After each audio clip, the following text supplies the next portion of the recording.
उत्तराखंड के 99 नगर निकायों के चुनाव फंस गए हैं। विधानसभा में निकायों से संबंधित विधेयक पारित होने के बजाय प्रवर समिति को चला गया है। प्रवर समिति की रिपोर्ट आने के बाद ही अब चुनाव की ये गाड़ी आगे बढ़ पाएगी।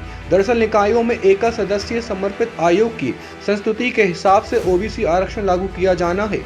इसके लिए सरकार सदन में नगर पालिका और नगर निगमों के एक्ट में संशोधन का एक्ट लेकर आई थी। इस एक्ट के पारित होने के दौरान विधायकों के विरोध के चलते इन्हें प्रवर समिति को भेज दिया गया है। प्रवर समिति 1 माह में अपनी रिपोर्ट सौंपेगी। वहीं भाजपा प्रदेश महामंत्री आदित्य कोठारी का कहना है कि निकायों का कार्यकाल जब से समाप्त हुआ है तभी से ही उसकी तैयारी चल रही है। सरकार के द्वारा भी वर्तमान समय में पूरी तैयारी कर ली गई है, लेकिन ओबीसी आरक्षण को लेकर प्रवर समिति को जांच सौंपी गई है। प्रवर समिति की रिपोर्ट के बाद ही ओबीसी आरक्षण फाइनल होगा और उसके बाद ही चुनाव हो पाएंगे।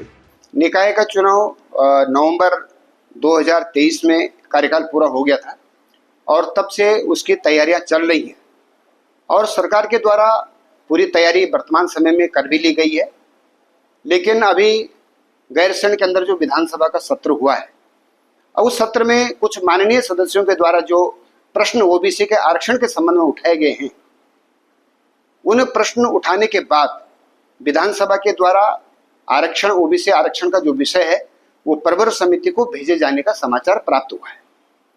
और मैं व्यक्तिगत रूप से इस बात से सहमत हूं कि सुप्रीम कोर्ट की रूलिंग के अनुसार जो अभी तक की व्यवस्था आरक्षण की कि व्यक्ति को अपने प्रदेश के भीतर ही आरक्षण मिलता है।